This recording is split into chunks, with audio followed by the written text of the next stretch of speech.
soo dhawaada walaalayaal waan idin salaamay waxaana dhammaantiin idinku leeyahay Easter wanaagsan masiixiyiinta waxaa la joogaa waqtigii ay xusi lahaayeen ciidda loo yaqaano Easterka oo aynu runtii casharkeennan kaga jawaabi doono su'aal ku saabsan oo nala soo weydiiyey oo ah maxay masiixiyiintu u xusaan ciidda Easterka run ahaantii ciidda Easterku waa ciidda ugu muhiimsan ee masiixiyiinta waayo waxay xusaysaa sababtii uu Ciise Masiix adduunkan u yimi jawaabtuna waxa weeye muhiimadda ugu weyn ee ay masiixiyiintu Easterka u xusaan waa in loo dabaaldego masiixii sare kacay jimcaha wanaagsan ee Easterka ka horeeya Easterku waxa weeye waa xad jimcaha ka horeeya waxay masiixiyiintu u yaqaaniin jimcaha wanaagsan ama Good Friday taasoo ah markii uu Ciise Masiix u dhintay dembiyadeenii oo ugu dhintay allabari ama waaqdac ama kafaara gud Soomaali badan oo muslimiin ah ayaa waxayna soo weydiiyaan sidee ayaa Ilaahay ugu ogolaan karaa in nabigiisa uu dhinto ama la dilo run ahaantii Bible-ka haddaad fiirisidna dhowr nebi oo Ilaahay soo diray ayaa dhintay waxaa ka mid ah nebi Sakariya oo la dilay waxaa ka mid ah Yohana Baptisi ama Yaxye sida ay muslimiinku u yaqaaniin laakiin masiixiyiintu waxay aaminsan yihiin in Ciise ka weynaa nebi sida aynu gadaal ka arki doono Ciise Masiix oo laftiisii ka hadlaya dhimashadii uu dhiman doonay oo allabari u noqon doonay dembiyada bini aadanka ayaa isagoo xertiisii u sharaxaya ayuu wuxuu ku yidhi sidan injiilka markaasuu garashadoodii u furay si ay u gartaan qorniinka ama ereyga Ilaahay wixii laga sii sheegay arrintan wuxuuna ku yidhi sidaasay u qoran tahay waa inuu masiixu silco oo uu maalinta saddexaad kuwa dhintay ka soo sare kaco iyo in toobadii iyo dembi dhaafka magaciisa lagu wacdiyo quruumaha oo dhan laga bilaabo Yerusalem idinkuna waxyaalahaas ayaad markhaati ka tihiin yacni waxa ayaad markhaati ka tihiin ahdiga cusub injiilka inuu masiixu silco u silco dembiyada bini aadanka u dhinto kafaara gud u noqdo iyo in uu sare kaco waa ka warka wanaagsan ama injiilka aad ku wacdin doontaan adduunka qorninka uu faansiinayo waxa weeye waxyaalihii uu tan laga sii sheegay ee nebiyadii hore ee Ilaahay ay sii sheegeen waxa lagu sii sheegay isla kitaabka ugu horeeya ee bilowgii in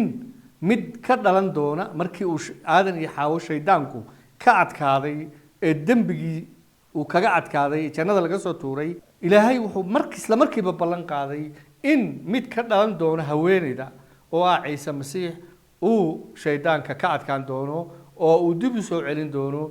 heshiiskii bini aadanka iyo Ilaahay ka dhaxeeyay waxa kaloo lagu soo sheegay nabi Ishacya kitaabkiisa cutubka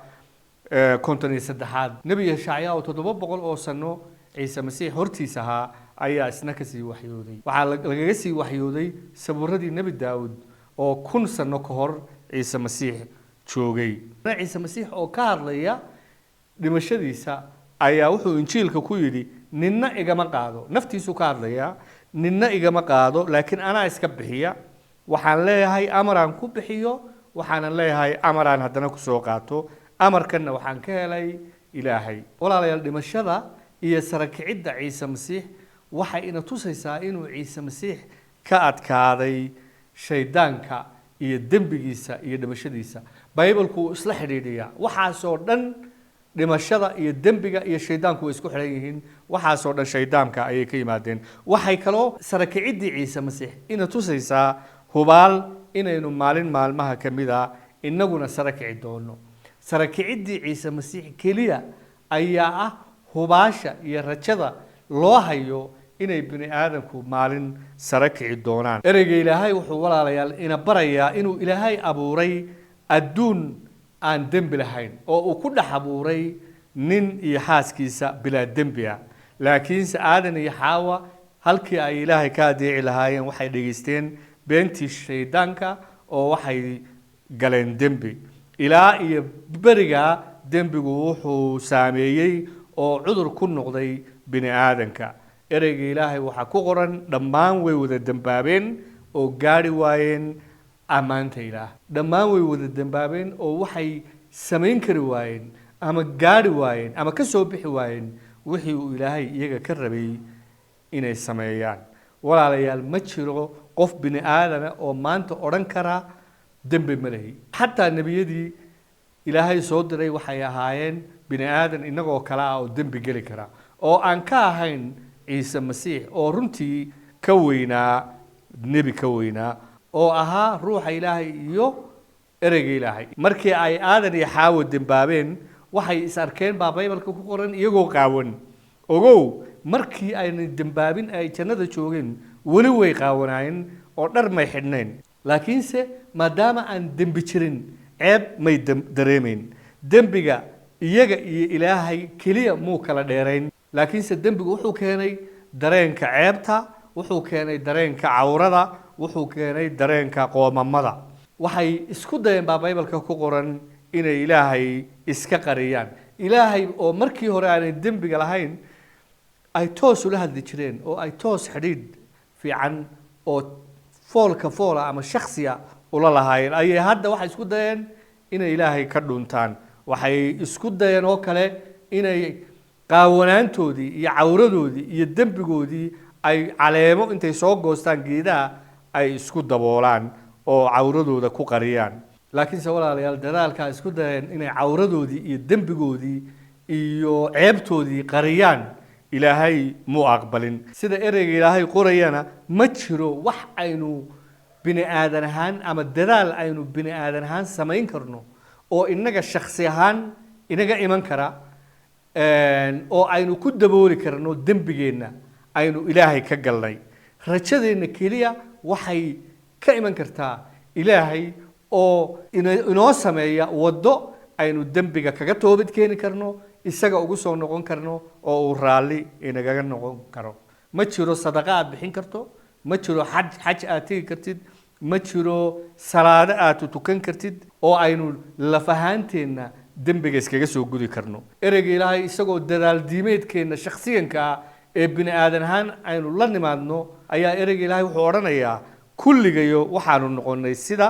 waxaan nadiif ahayn xaqnimadayada oo dhammuna waa sida dhar wasakh oo kale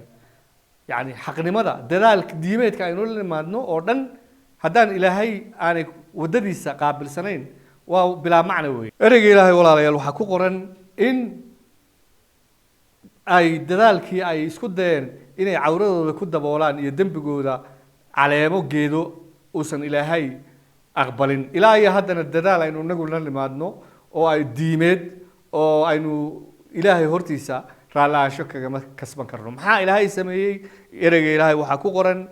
jannada dhexdeedii inuu ilaahay neef intuu allabari ahaan iyagii ugu qalay uu haraggiisii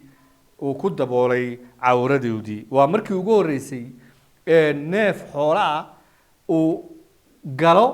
allabari inta loo qalo uu galo beddelkii bini aadanka allabarigii ugu horreeyay dhiig la daadiyo neef ah ilaahay ayaa jannada ku sameeyey ilaa iyo markaana baybalka waxaa ku qoran cawaaqibka dembigu waa dhimasho dhimasho jidhka ah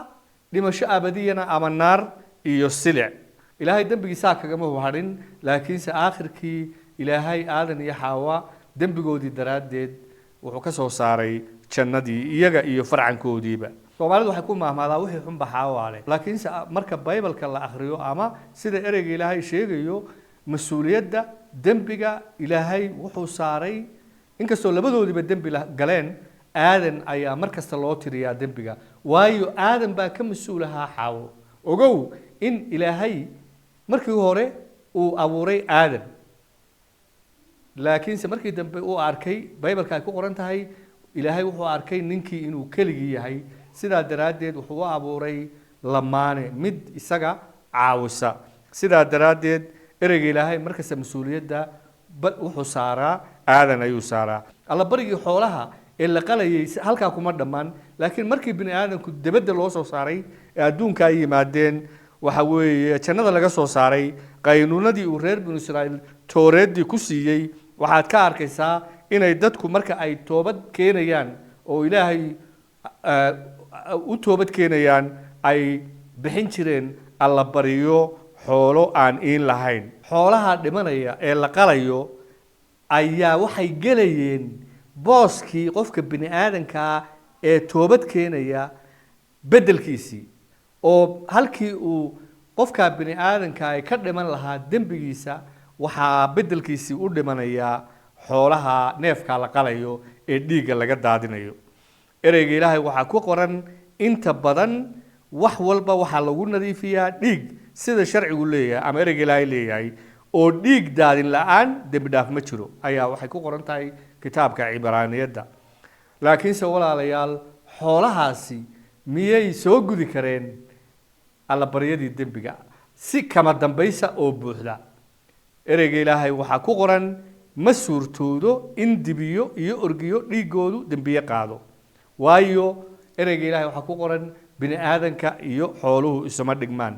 laakiin kuwaas waxay ahaayeen temporary bay ahaayeen oo may ahayn sida kama dambaysta ilaahay ugu talagalay in uu dembiyada ku saamaxo sida ereyga ilaahay qorayo waxay xooluhu hoosiis ama tusaale ama tilmaam